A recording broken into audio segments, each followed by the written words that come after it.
बताएं, थोड़ी देर पहले आप जो इस दुआ ज़हरा के केस को लेकर खातून चल रही है उसको दोस्त की वीडियो वायरल हो गई, आपने उसको कहा इसके साथ आकर बात करें, वो क्या कहती है आगे, सॉरी मैं नहीं कर सकती। जिस तरह वो पता नहीं वो ऐश्वर्या बन गई है, लेकिन जब पता चला कि बेटी अगवा नहीं हुई, बेटी खुद अपनी मर्जी से गई है, तो फिर उसको नाको चने चबाने के लिए जो ट्रोलिंग हुई उसके दफा के लिए वो अपनी अना को बचाने के लिए सारा काम कर रहा है। कि जितनी बदनामी, जितना गंद पाकिस्तान में ये यूट्यूबर्स ने फैलाया हुआ है, कभी क्राइम स्टोरी 11 साल की बच्ची के साथ रेप हो गया, 9 साल की बच्ची के साथ उसके चाचे ने रेप कर दिया, उसका मामा उसको अगवा करके ले गया। ओ भाई, पूरी दुनिया में क्या बता रहे हैं कि पाकिस्तान में जो एक इस्लामी मुल्क है जहां खवातीन की इज्जत होती है, यहाँ उनके मामा, चाचा, भाई, बहन, बेटी खुद अपनी बेटियों के साथ नाजायज़ ताल्लुकात बनाते हैं। ये शर्म आनी चाहिए सारे यूट्यूबर्स को। ये मैं तो कहता हूँ कि इसके ऊपर सख्त एक्शन होना चाहिए। ताज़ा तरीन अपलोड्स की नोटिफिकेशन हासिल करने के लिए हमारे चैनल को सब्सक्राइब करें और साथ में दिए गए घंटी के निशान को दबाना ना भूलें। नाज़रीन, इस वक्त हम हाई कोर्ट के बाहर मौजूद हैं। एक तरफ जो है वो वकला हजरात जो है वो प्रोटेस्ट कर रहे हैं दुआ ज़हरा के ख़िलाफ़ और मामलों के हक़ में। यहाँ पर मेरे साथ एक एडवोकेट अब्दुर्रहमान साहब मौजूद हैं जो ये कहते हैं कि ये जो प्रोटेस्ट है, ये जो केस है, ये टोटली जो है ना वो ड्रामेबाजी चल रही है। क्यों किया जा रहा है ये प्रोटेस्ट है, ये टोटली जो है वो दुआ ज़हरा के हक़ में बात कर रहे हैं। आइए इनसे बात करते हैं। अस्सलाम वालेकुम। जी वालेकुम। अब्दुर्रहमान साहब, मुझे ये बताइएगा कि बहुत सारे वकला हजरात, पूरा पाकिस्तान जो है वो दुआ ज़हरा के मामलों के हक़ में बात कर रहा है, आप इसके ख़िलाफ़ क्यों बात कर रहे हैं? अच्छा जी, सबसे पहले तो मैं आपको ये बताऊं कि मैं इसके ख़िलाफ़ बात नहीं कर रहा, और आपने कहा कि पूरा पाकिस्तान इसके हक़ में बात कर रहा है, ये भी आप गलत बात कर रहे हैं। जिस वक्त ये केस मंजर आम पर आया तो जितनी ट्रोलिंग सोशल मीडिया के ऊपर, जितनी गालम गलोच सोशल मीडिया के ऊपर, इलेक्ट्रॉनिक मीडिया के ऊपर, हर जगह पर दुआ ज़हरा का वालिदैन के साथ हुई, मैं नहीं समझता कि शायद आज तक किसी भी वालिदैन के साथ हुई। उनको कहा गया सोशल मीडिया के ऊपर ये टोपी ड्रामा कर रहे हैं। ये शख्स, उसने सबसे पहले जिस तरीके से एक बड़े इलेक्ट्रॉनिक चैनल के ऊपर आकर ये कहा कि मैं मस्जिदों में ऐलान नहीं किया गया मेरी बेटी का नाम लेकर, सबसे पहले फ़िरका वारियत को वहाँ हाइप क्रिएट की गई, अहले तशव्वुफ़ हज़रात और सुन्नी हज़रात के दरमियान नफ़रतें पैदा की गई, और ये अलानिया कहा गया कि भाई इस नाम की जो है लड़कियों के हम नामों के मस्जिदों में ऐलान नहीं करते। और जब वहाँ मौके पर जाकर इमाम मस्जिद से पूछा गया, उन्होंने कहा हमारे पास तो कोई आया ही नहीं। एक तो सबसे पहले इनका ये एक ढोंग है। दूसरी बात ये है कि आप ये बात देखें कि एक बच्ची अगवा हो गई है, अब पेरेंट्स चाहता है कि मेरी बच्ची मेरे पास आए, ऐसे ही चाहते हैं ना कि उनकी बच्ची उनके पास आए। अगर पेरेंट्स ये चाहते हैं कि मेरी बेटी मेरे पास आए, तो फिर बजाय इस मामले को सॉर्ट आउट करके उन्होंने अना का मसला ये क्यों बना लिया है?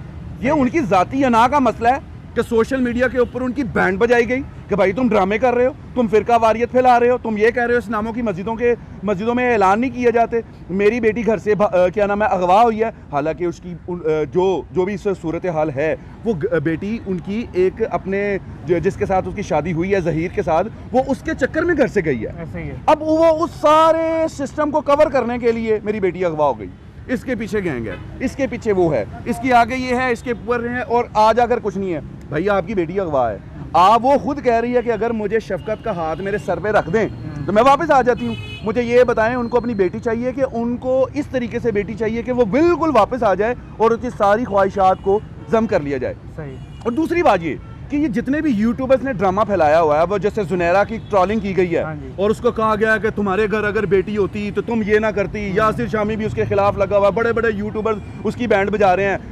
अपने ईमान से बताएं, ये सारे यूट्यूबर्स ईमानी कुरानी मुझे ये बात बताएं कि अगर आपको दुआ ज़हरा का इंटरव्यू करने का मौका मिलता, आप ना करते? बिल्कुल करता, क्यों नहीं? 100% करते। बस जिसको मौका नहीं मिला उसने कह दिया कि जी हम इसको प्रमोट नहीं कर रहे, और जिसको मौका मिल गया और उसने कहा कि जी मैं उनके हक़ाइक़ भी मंजर आम पर लाना चाहती थी। ये भी हकीकत है। ये भी पहलू एक तरफ आ गया। अब तस्वीर के दूसरे पहलू की तरफ जाते हैं। वो दूसरा पहलू ये है कि मुझे ये बताएं कि जितनी बदनामी, जितना गंद पाकिस्तान में ये यूट्यूबर्स ने फैलाया हुआ है, कभी क्राइम स्टोरी 11 साल की बच्ची के साथ रेप हो गया, 9 साल की बच्ची के साथ उसके चाचे ने रेप कर दिया, उसका मामा उसको अगवा करके ले गया। ओ भाई, पूरी दुनिया में क्या बता रहे हैं कि पाकिस्तान में जो एक इस्लामी मुल्क है जहाँ खवातीन की इज्जत होती है, यहाँ उनके मामा, चाचा, भाई, बहन, बेटी खुद अपनी बेटियों के साथ नाजायज़ ताल्लुकात बनाते हैं। ये शर्म आनी चाहिए सारे यूट्यूबर्स को। ये मैं तो कहता हूँ कि इसके ऊपर सख्त एक्शन होना चाहिए। क्राइम स्टोरी के नाम पर एक लड़का है, मैं बैठा हुआ था, वहाँ एक आंटी आई, उसने मुझे पैसे दिए और वो मुझे कहती मेरे साथ ये करो, मैं पहले मालिश करता था। आप बताएं कि ये क्या हो रहा है? क्यों ये जितने भी यूट्यूबर्स हैं 90% इनके पास मैट्रिक के अलावा कोई डिग्री नहीं है। पूरी ज़िंदगी ये लोगों को देखते नहीं है कि मैं भी एंकर बनूं, उस एंकर के चक्कर में आकर ये पाकिस्तान की बदनामी कर रहे हैं। अब यासिर शामी जब सवाल करता है जुनैरा के साथ कि तुम ये क्या कर रही हो, तुम इसको प्रमोट करके तुम्हारे घर ये माँ बाप, अगर तुम्हारी बेटी ऐसे हो जाती तो ऐसे क्या होता। मैं ये सवाल करता हूं कि जिस वक्त आयशा के साथ वो जो डॉक्टर आयशा टिकटॉकर 400 बंदे ने उसके साथ रेप किया था और बाद में उसने आगे कहा था मैंने ये प्री प्लान किया है, इन लोगों ने जितना पाकिस्तान का इमेज पूरी दुनिया में खराब किया, अब आप बताएं कि इन यूट्यूबर्स को छितर पड़ने चाहिए कि नहीं। आज वो कह रहे हैं कि हम इंफोटेनमेंट है, लानत है तुम लोगों को पूरी एक वर्ड चाहिए। आज IMF, FATF, इन सारी जगहों पर पाकिस्तान की बदनामी क्यों हो रही है? इन्हीं चीज़ों की वजह से।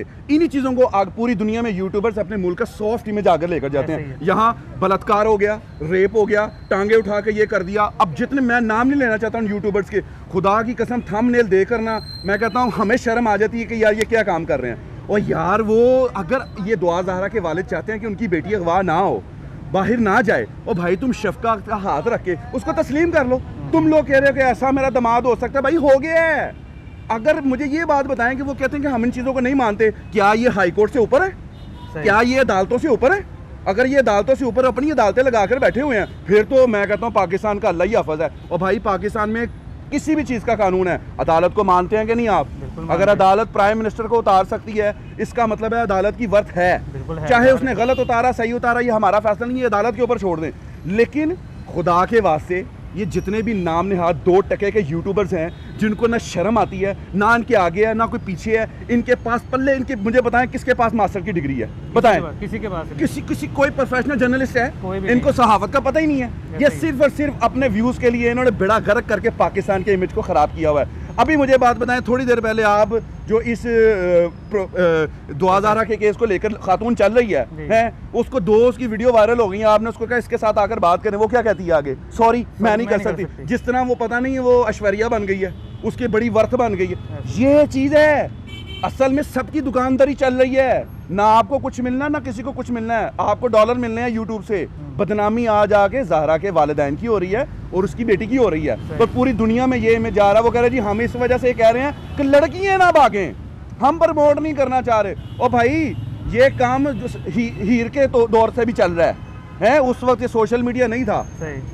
तरीकाकार ये है कि अगर आप आपकी बच्ची, अपनी बच्ची को, अपने बच्चों को कंफर्टेबल जोन में रखें यार, उनके साथ दोस्तियाँ पैदा करें, बजाय कि वो लोगों के साथ, दोस्तों के साथ जाकर शेयर करेंगे मेरा फलाने के साथ माशूक है, वो अपने बाप, अपनी माँ के साथ शेयर करें और यहाँ तक नौबत ही ना आए। बिल्कुल सही। अच्छा मुझे बताइएगा, आप माशाल्लाह वकील हैं, आपके पास भी हज़ारों केस आते हैं और इस टाइप के केस जो है ना वो हज़ारों पाकिस्तान में होते रहते हैं। ये कोई पहला केस नहीं है, कोई पहला वाक़या नहीं है, कोई लड़का लड़के को भगा के ले गए, उसने कोर्ट मैरिज की है।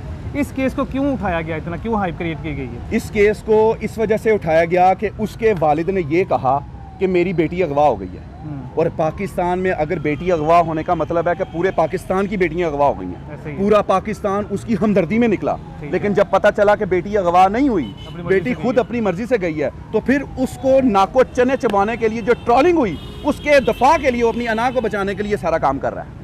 अच्छा, आप भी बड़ी अच्छी तरह समझते हैं कि जब, जैसे आप बता रहे हैं कि बाद में जब केस खुला तो लड़की अपनी मर्जी से गई है। जब लड़की या लड़की घर से भागते हैं तो घर वालों को भी पता होता है कि लड़की अपनी मर्जी से गई है, पुलिस को भी पता होता है अपनी मर्जी से गई है, वकला को, हर किसी को पता होता है कि जो है ना ये अपनी मर्जी से गई है।